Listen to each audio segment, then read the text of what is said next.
taxes, your truck, and your road to success in the trucking industry. This is Trucking Business and Beyond, the show that puts the money where it belongs. Back in your pocket. Welcome to my world. I'm your host, Kevin Rutherford. The website is letstruck.com. The show is all about the business of trucking, and today anything goes. We'll take your calls and answer your questions about trucks, money, fuel mileage, maintenance, tires, taxes, technology, health and fitness on the road, getting started as an owner-operator, finding freight, working with brokers, getting your own authority, you name it. We'll talk about it. All you have to do is pick up the phone and call. We're going to get to those calls in just a little bit. I don't even know where to start today. Wow. You know, last week I was kind of flying under the radar just because I was locked away in a room working on these tax issues and creating calculators and, you know, making sure we really understood the rules. There's still a little bit up in the air. There always is until the IRS finalizes the actual tax forms. I haven't seen any indication of when that's going to be yet. But I've been through enough of this to know we've got this right. There may be some final little tweaks at the end. I'm really happy with it. It's just a great tax bill across the board for owner-operators. It does open up a lot of possibilities for new strategies for owner-operators. I believe initially I thought we would actually see less owner-operators that should be incorporated. Now I'm thinking it's the opposite. We dug in, we did the calculations. It may make sense to have more owner-operators incorporate even at lower profit levels. So we'll be talking about that a lot. We'll be helping people do that. Lots and lots of strategies for saving money on taxes for owner-operators that aren't currently being used. So we're going to be helping our clients make sure they're taking advantage of all of those. I've said it before. There's a big difference between understanding how to fill out a tax form correctly and maximizing tax strategies to lower tax as much as possible. Most people who do tax returns for a living or charge for it know how to fill out the forms correctly. You're not going to find any big mistakes. I review a lot of tax returns. I don't see mistakes. What I see on virtually every tax return I look at is missed opportunities. I see that, you know, owner-operators are not taking deductions for their personal vehicle. They're not taking deductions for paying their children to work in the business. They're not taking deductions for vacation travel. They're not taking deductions for home office. They're not maximizing the advantages of having the corporation when it makes sense, or paying their spouse so that we can create additional deductions around per diem and health insurance. And I mean, I could go on and on for hours about how all of these deductions work. But the biggest thing I see is they're not being taken advantage of, and this is thousands and thousands of dollars you could be saving on your taxes. So I'm going to be doing a lot of tax shows. I'm going to be putting out some podcasts. I'm working on an ebook to help people understand all of these issues. Make sure you're paying the least amount of tax possible. It's a crazy, crazy time in the industry. So what I started to talk about was, because I had my head down and I was, you know, working on all of this, I got a little behind on my reading. I usually spend about 2 hours every morning reading through industry news, financial news, health news, and I got behind. So I got up really early this morning and started working on that, and I was a little overwhelmed. Let's talk about rates first. The December numbers are in. Across the board, rates are way up compared to last December. And that's a good way to do the comparison because freight is very seasonal. So sometimes when you say, well, you know, August was up over July, well, that may be just a common thing that happens every year. But if you take this December and compare it to last December, then we get a really good idea of what's going on without, seasonality changes. So, and I look at those numbers a lot of different ways. Sometimes it does make sense to say, how are things this month compared to last month? But in this case, I was waiting for the December numbers to come out. I get my information from truckstop.com and FTR and a couple other places as well. So if we compare December of 2017 to December of 2016, on average, if we take the three big sectors, van, flatbed, reefer, rates are up 40 cents a mile. 40 cents a mile. That's a lot. I mean, let's put that into perspective. Now, we could argue whether this is all ELD or not. I don't believe it's all ELD, but I believe the ELD had an impact, no question. So if we just take somebody who wants to run 100,000 miles a year, think about that. That's between 1,900 and 2,000 miles a week. That's it. To get to 100,000 miles a year. With the new rates, you would gross $40,000 more dollars on 100,000 miles. Now, after all expenses, you should be able to keep $15,000 to $20,000 of that as pure profit. And yet, I hear people complaining about the increased cost of an ELD. Come on, these things are dirt cheap. They're not even a half a penny a mile in your cost, and rates are up 40 cents a mile. And if you can't do 2,000 miles a week on an ELD, then you need to be in another business, seriously. So rates are just exciting right now. I also see a lot of pessimism about this, though. I'm shocked. I hear people saying, oh, it's never going to last. Well, it's going to last. We just don't know how long. Rates always go up and down. I've been through multiple cycles of boom and bust on rates. I could go back and name all of them. What year they started, what year they ended, when things were up, when things were down. This is something I've watched for decades. So, yeah, these rates aren't here forever.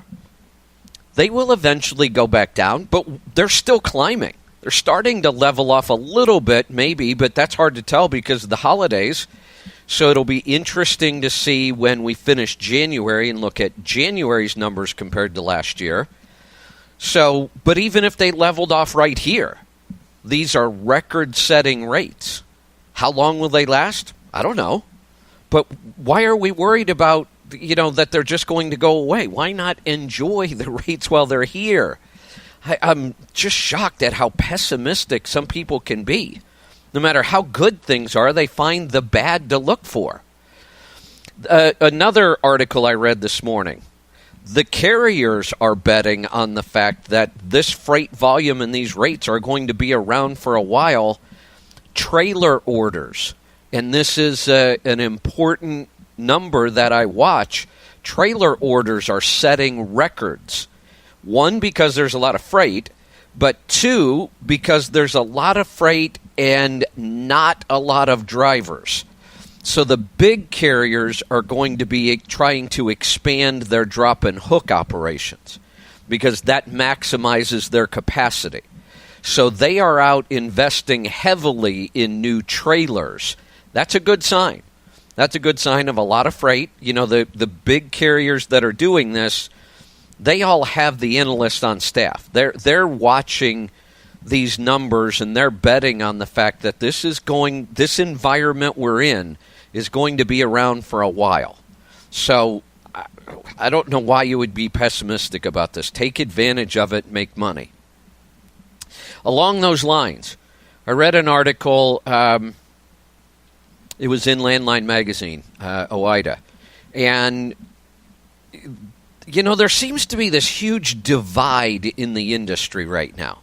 On one hand, I'm hearing from people who have been in this industry a long time as owner-operators. They couldn't be happier. They say they've got the ability to pick and choose their load, to negotiate the terms and the rates, and they're just as happy as could be. And we are already starting to see a big flood of tax information coming in. People are on top of their accounting already this year. That's good. So I've been looking at a lot of business reports for the entire year of 2017 with our clients. Talk about record setting. I have never seen so many owner-operators profiting more than $100,000 for the year. I've already seen a bunch of them, and I'm just getting started. I don't understand. The article I read from OIDA was how angry drivers are over what's going on in the industry. I feel like I'm living in some sort of parallel universe. I don't understand what's going on. Maybe you can help me understand. We'll be right back. I've got some more stuff, then we're going to get to your calls and questions. Stick around. I'm Kevin Rutherford.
Welcome back. I'm Kevin Rutherford.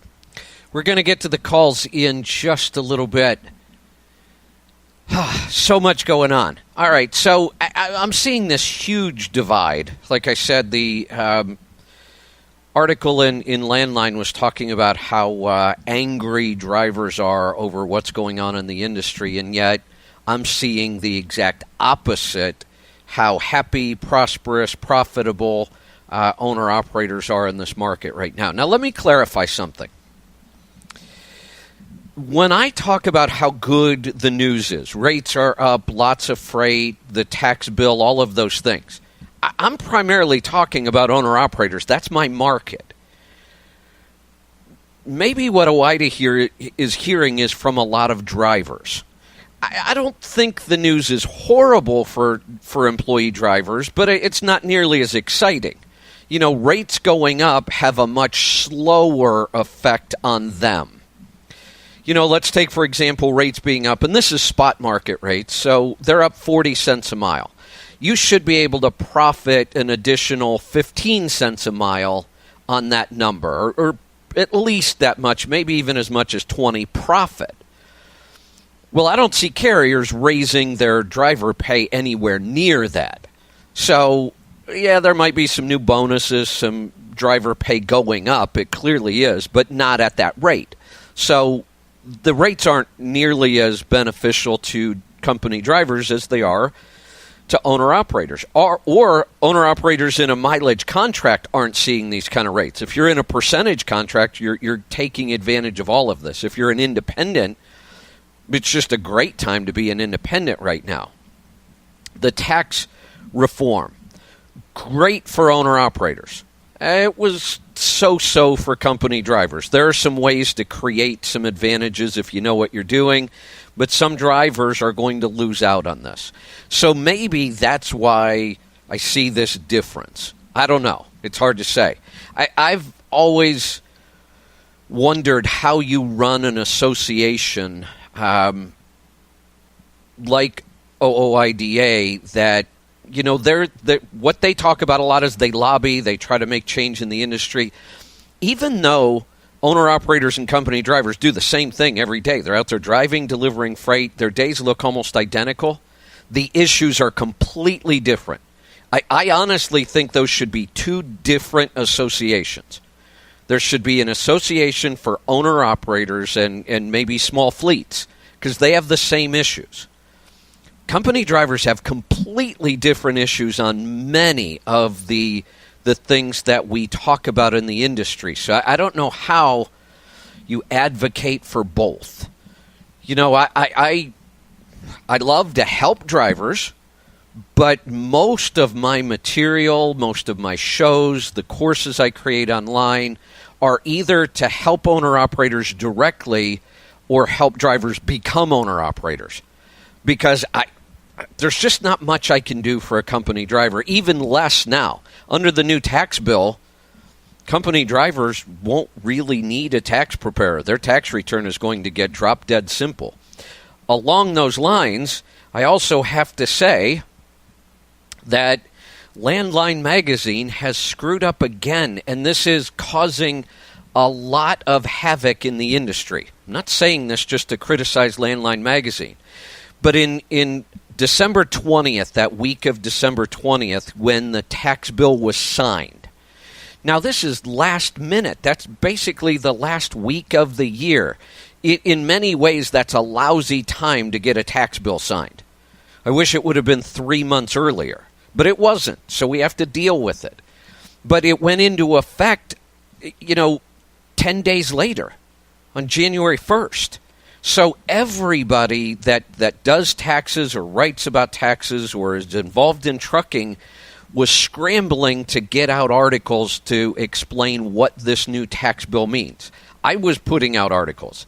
I've been creating calculators and running scenarios. And that week, there was an article in Landline that said nothing had changed about per diem. And that was an incorrect statement. And it immediately created a lot of confusion. Let me try to explain this again. I have a feeling I'm going to be explaining this a lot. There are a set of rules that talk about how we calculate per diem in the trucking industry. Those rules did not change. That's what's causing the problem.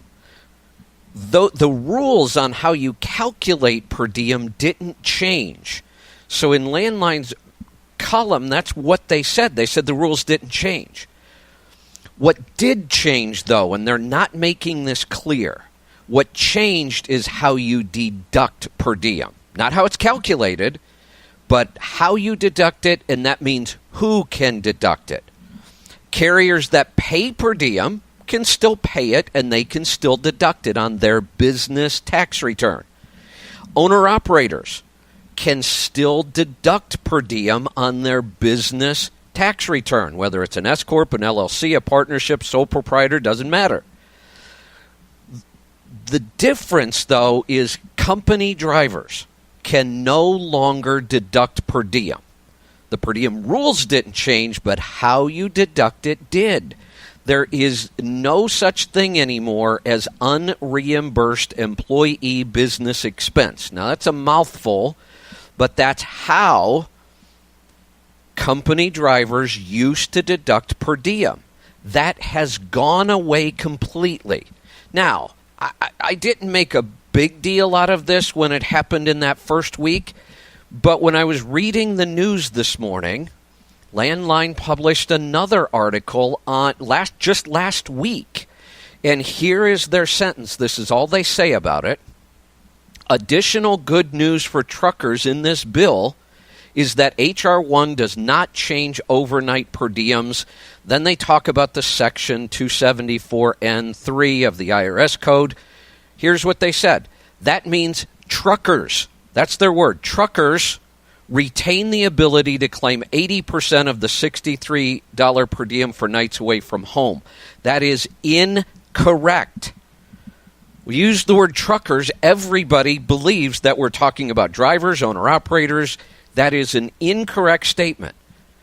Company drivers can no longer take this deduction. Owner-operators, carriers still can. Whether you like it or not, that's the rule. That's how this works. I have checked with many other accountants, tax preparers, CPAs, I mentioned Mark Sullivan, who is helping me out in my tax group. He's a former IRS agent. He's a tax consultant to fleets about per diem. This is his area of specialty. He completely agrees with me 100% on this. I just don't see that there's any room for error in this. It's very, very clear. But what's frustrating me is Landline is a very well-followed magazine. A lot of people read it, and they're saying, I'm going to just stop arguing with people. When I say this, they say to me, oh, no, you're wrong. Here's what Landline Magazine said. Well, I guess you got to decide who you're going to believe. When you show up at your tax preparer and he tells you you can't take per diem because there isn't even a form anymore to do it. I haven't seen the final forms from the IRS, but they're not out. They're not out yet. But when they do come out, I think it's going to be very, very clear to everybody. I don't think there's going to be a Form 2106 anymore. And that was the form you needed to take the per diem deduction as an employee. So we'll see, but this is causing a lot of confusion. And it's not as if we need one more thing in this industry to be confused about right now. I will stay on top of that. If anything changes, we'll certainly let you know. I'm going to head to the phones. Let's start off in Missouri. John, welcome to the program. Hey, Kevin. Yeah, you with me? Can you hear me? Yeah, Kevin, can you hear me? It's Joseph. Yeah, go ahead. Can you hear me? Yeah, I heard all what you said about the per diem.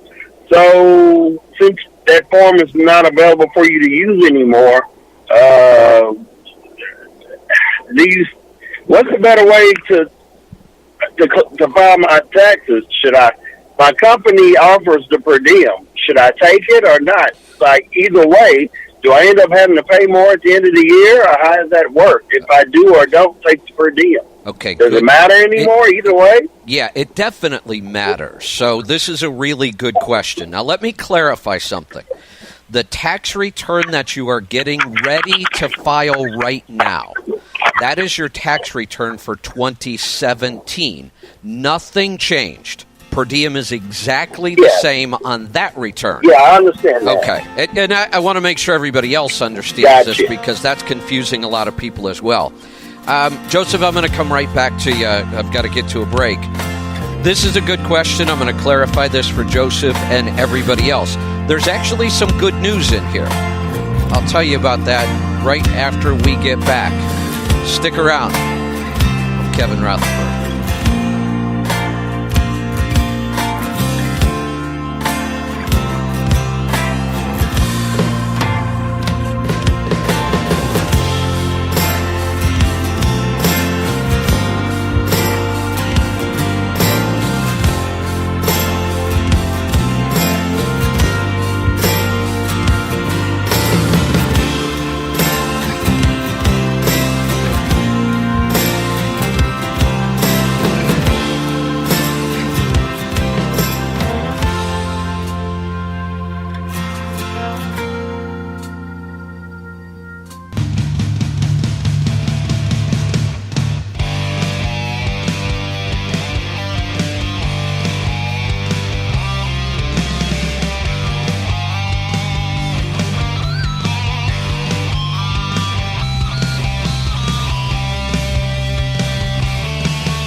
Welcome back. I'm Kevin Rutherford.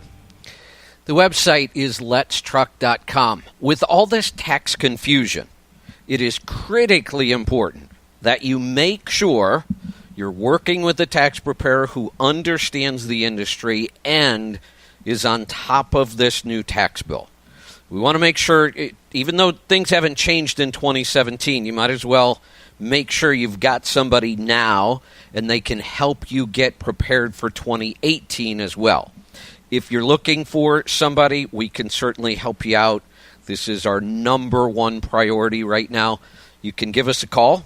I'll give you a second to grab something to write with. You can always go to the website, letstruck.com, or call our Tribe Care team at 855-800-3835. I'm going to go back to Joseph. So, really good question.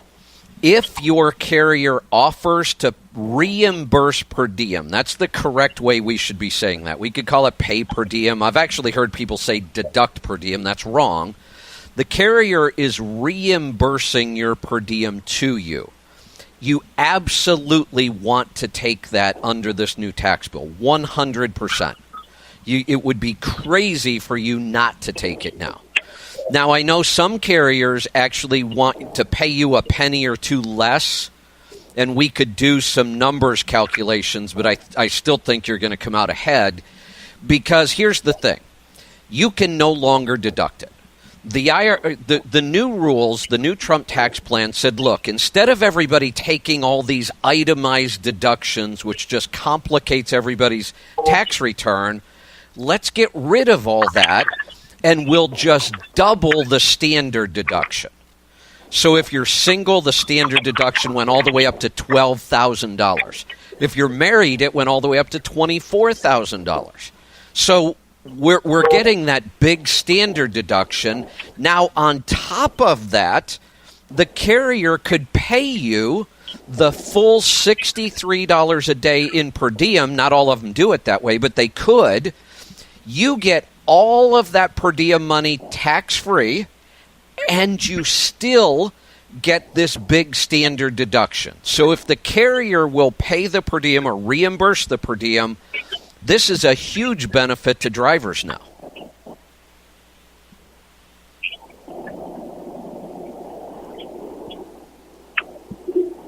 Gotcha. Oh, Joseph, I'm not sure. I'm getting a lot of noise, and I think there's a big delay there. So hopefully that answered your question. I'll be answering that one again plenty of times. Let's go to Utah. John, welcome to the program. Hey, Kevin, how you doing today? Good. What's on your mind? I've got all my numbers in the profit gauges. I was wondering if you could take a look at what I did last year and see if there's something that I can focus in on next year to help me improve my numbers. All right. Let's take a look.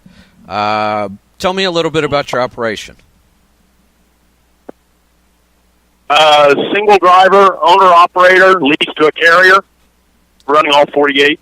Okay. Mileage or percentage? Percentage. Okay, good. So one of the good news things that's going on is your numbers will more than likely get better just because rates are going up and your percentage will go up with it. You did $1.42 a mile, all miles last year, and you did a really good job of keeping your expenses under control. We normally, so if we take the amount of money you gross, and then we want to try to predict what a good profit would be, I tell people to shoot for 50%. If you can keep half of everything you gross, you're doing really well. You beat that. You're actually keeping about 57%. So, I'm looking at your fuel cost is really good. Your maintenance cost isn't bad. You may make up a little bit there, but not much. So the good news is you've got your expenses down nice and tight. You were very, very close to that $100,000 profit mark on only 116,000 miles. I mean, you're keeping 82 cents per mile in profit. That's outstanding. And the only thing I would have you focus on this year is just look for where those rates are really good and try to stay on that freight as much as you can. But your numbers look excellent. Wonderful.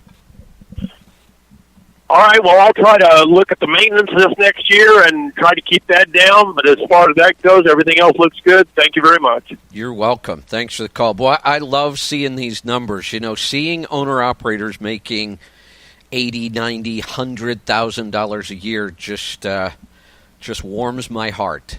Let's go to Pennsylvania. Tony, welcome to the program.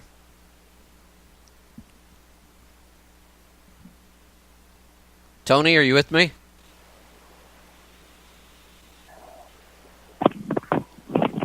Tony, I hear you there. Come back to your phone. Hey, Kevin, how you doing? Good. What's on your mind today? I was going through a waste. According to the truck tax plan, I know for 2018, he did away with the Obamacare mandate penalty.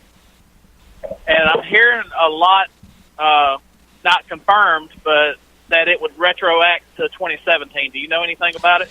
No, I don't know where anybody's coming up with that. In fact, it's the opposite. That one now, almost all of the rules on the new tax plan started on January 1st of this year, 2018, except that one. The mandate actually, or the penalty for not having health insurance doesn't start till January 1st of next year. If you don't have health insurance in 2018, you're still going to pay a penalty. Okay. Yeah, I'm not sure where people right. are coming up with the fact that it's going to be retroactive. If that's been talked about anywhere, it's news to me, and I read on this stuff every single day. Okay. As far as I'm a company driver, as far as deductions, I was told that I could not claim deductions unless I itemized. Is that true? That's always been true. And this confuses a lot of people. Let me try to explain this in real clear terms. There are two methods to get deductions on a personal tax return. We're not talking about business now or owner-operators. That's completely different. We're talking about a personal 1040 tax return. The IRS gives everybody a standard allowance, and it changes every year. And the standard allowance just says, look, instead of trying to keep all those receipts and worry about all the rules, if you want, just take this deduction. Or if you can look through all the rules and find that your itemized deductions are bigger, then you need to keep all your receipts and your logbooks and all those things that are deductible, and there's a whole list of them.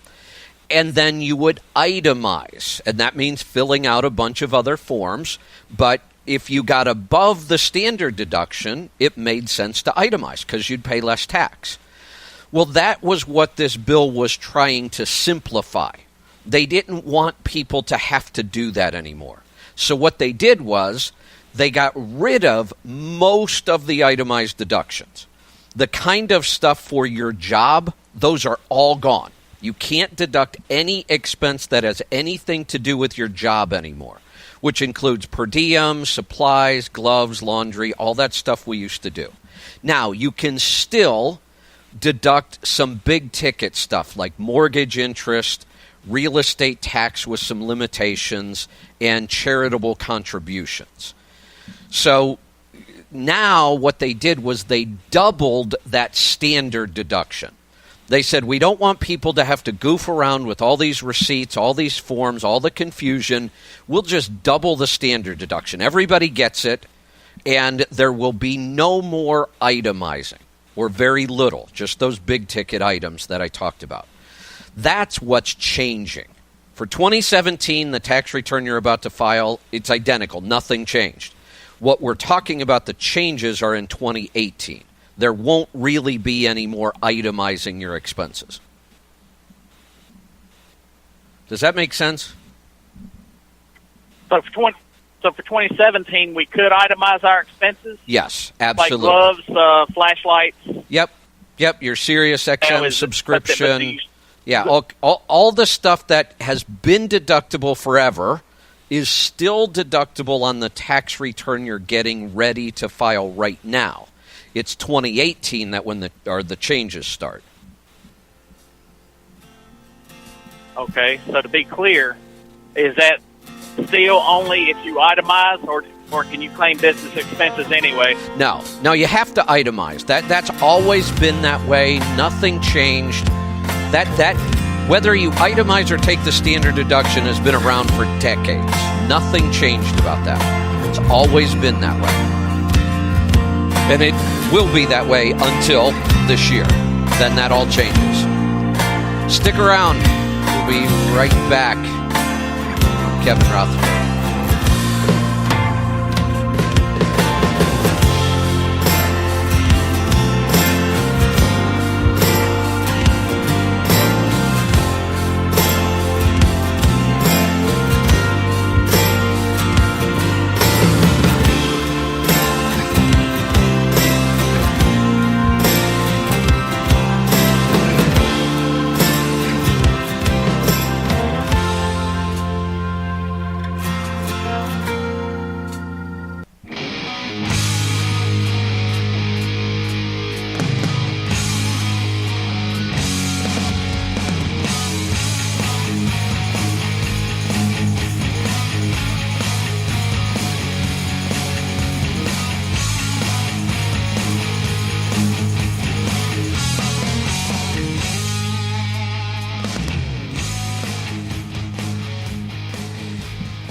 welcome back. I'm Kevin Rutherford. Boy, this show is flying by tonight. We're down to the final segment. I've got lots of calls, so I'm going to get right back to it. Lots of confusion being created in the industry. I'm going to do my best to try to help simplify some of it. Let's go to Ohio. John, welcome to the program. Hey, Kevin. How you doing today? Good. What can I help you with? Got a couple of questions. I guess the first we'll start off with the tax questions and the finances. I believe I sent over my profit gauges. Yep, I got it here. The 2017 was a pretty decent year for me for solo. I went from running Schneider to leasing on to Landstar. My profit's gone up in 2017, but the other thing we did is, along with building relations, my wife got her CDL, and we started teaming as of January this year. Oh, wow. So that's exciting. It's expected to really go up 2018. So, yeah. One of the questions we have is we're kind of confused on I've listened to a couple of the shows where you now think the amount to possibly be able to file SCorp, LLC and filing as an SCorp actually gone down, but our revenue is going to go up tremendously next year. So we're kind of wondering, I'm assuming that's the route we need to go for 2018. Yeah, even if you were going to stay solo, I would recommend it, but clearly going team, profits are going to go up. You know, a lot of people don't realize that, you know, of course we understand that if you have another driver in the truck, your gross revenue is going to go up. Your net revenue is going to go up, but the percentage is actually going to go up as well. You're going to become more profitable with bigger margins because you got to remember, when you're a single driver, all of your fixed costs, your truck payment, your insurance, your permits, your base plates, all of those things, you could potentially almost double your revenue as a team, but none of those fixed costs go up. So the profit margin actually gets bigger. So even if you were staying solo, I would say, yeah, you really should become an SCorp. And certainly moving to a team, there's going to be a big tax advantage for you to do that. Yeah, we're already looking at the expected revenue for next year because of the relations we build, and we've got not really a dedicated run, but a steady run with just a couple of agents. And we're looking at least 250 or even more is possible for next year easily, especially with the way rates are going. Right. So that's definitely we'll definitely talk with Chris and get that ball rolling between now and I guess the deadline is the end of March. You have to have it filed. Yeah. So two things for you and everybody else listening. Two things to stay on top of this year, because tax laws are changing, which will lower tax bills, but rates are just like going through the roof right now. So I want people to realize the more profitable we are, no matter how well we manage the tax return, you're probably going to end up paying more tax. I mean, that's just the way our system works. So I don't want people to fall behind on like estimated taxes and, you know, those kind of things. Now, the good news about a corporation, it actually helps manage your taxes a little better because we are going to be doing payroll for both you and your wife once you form the corporation. And on payroll, all the taxes get withheld every time we cut a check. So at least the tax on all the wages gets paid all year long through payroll. Now we just have to do our estimated taxes on what's left over, the profit and the money you're going to take out as a draw. Right. Right now I'm I guess an individual LLC owner. We're not partner. Well, you know what I mean. There's not a partnership LLC, but we are an LLC. So what was the deal? I thought there was you could file your taxes as an LLC, but you can actually, I guess, take the benefits of an SCorp or something, or do you actually have to become an SCorp to do that? Well, you do have to file the corporate as an SCorp. So this gets really confusing, and let me explain this because this is going to come up a lot. The IRS has tax forms and tax returns for every type of business. So a sole proprietor files a Schedule C along with their personal tax return, the 1040. Nice and simple. A partnership has to file its own tax return, an 1165. Then the money flows through to the partners. Then they file a personal return. An SCorp files an 1120S, but the money flows through to the owners and they file a personal tax return. Well, and then C Corps have their own tax returns. The LLC was kind of a new thing back in, I'm thinking it was somewhere around the 80s. They came up with the LLC. Well, the IRS said, we're not going to create a tax form for this entity. Doesn't make any sense. So what we're going to do instead is if you form an LLC, you have to choose which way you want to be taxed. And what you did was choose to be taxed as a sole proprietor, which is nice and simple. Now what we have to do, and Chris will help you with all this, we have to go back and say this LLC now chooses to be taxed as an SCorp. And that's the change that's going to happen. So then you will file, we'll do it for you, we'll file the 1120S, that's the corporate tax return, and then you'll still file your personal tax return, the 1040. And we'll do all of that. Okay. All right. Cool. Okay, that sounds good. So it looks like we're going to be set up pretty good going into 2018, and we're looking forward to it. The other question I have is on the truck. We're kind of tossing up in the air about possibly buying a truck near the end of the year next year, putting a bunch of money away to put down on it.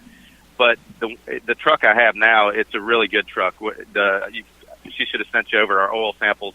The biggest problem I'm having is I've lost a lot of my mileage. I was at about 30 to 32 cents a mile the beginning of 2016. We started running some FedEx loads for agents and building those relationships, and those were just-in-time freight. So my driving 59 kind of went out the window. Right. A lot of times it's 65, sometimes even 70. So I'm up to 41 cents a mile now. The run we're doing now is from North Carolina to Salt Lake City, so I can pretty much shoot that in the foot too. So I guess what I'm wondering is with the oil sample, I'm using about 2.5 gallons of oil every 10,000 miles. I'm still on synthetic, and mainly because of the cold starts and stuff. I'll pay the 2.5 gallons just to have the ease of starting the truck and it running good. Yeah.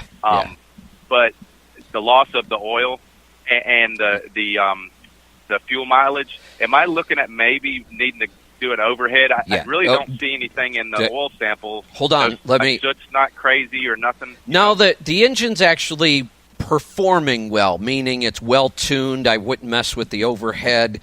What concerns me more than that, if I'm hearing you correctly, you're using 2.5 gallons in 10,000 miles. That sounds like you're putting in, a gallon every 3,000 or so. Well, it's actually a gallon about every 5 to, if I'm running the hills and through West Virginia, like Salt Lake, it's going to be around 5. If I'm taking it easy in the level grounds there in the summer, it's not that bad. Okay. It's around 7. Okay, so the fact that in other words, I'm going to put a gallon in every 5,000 miles. Yeah. So the fact that you're going to go team, your mileage is going to increase. I kind of doubt you're going to make it through this year without doing an in-frame. You're getting that close to needing an in-frame, and the more miles you put on it, the sooner that's going to come. So I would start thinking seriously about whether you'd rather do the in-frame or go buy a truck. And when you talk about your fuel mileage numbers and profit and all the other things going on, this might be a good time for you to go buy a new truck. Yeah, that's what we're really thinking and talking about because of, I can get a better fuel mileage. I can get a truck that's set up right. I don't want a brand new one. I want to stay around a 215 or so. Perfect. But I think I can find one pretty close to the way it needs to be set up. So, yeah. Okay. I guess that's the way we need to. Perfect. I think that's a great idea because by June I should have enough down. Yeah, if we look at all the factors going on, if you do an in-frame, in-frames have to come out of cash. So, if you want to do a good in-frame, you're looking at $30,000. I mean, and like you said, your fuel economy has dropped off, so we'd have to focus on that. If we look at all the factors, the fact that you could, instead of spending $30,000 on an in-frame, you could put it down on a truck, then, you're going to have a payment, but your fuel savings and tax savings will more than offset that, and you get the reliability of a new truck and the comfort. And so, I think it's time. Many times I tell people, you're probably better off keeping the one you have. Looking at all the factors you and I just went over, I'd be buying a new truck. Like you said, I think 2015 is ideal. Those are priced really well in the market right now. I'm all out of time. Thanks for joining me. We'll do it again real soon. Be safe, be profitable, be fit and healthy. Always do the hard work and master the journey. Kevin Rutherford.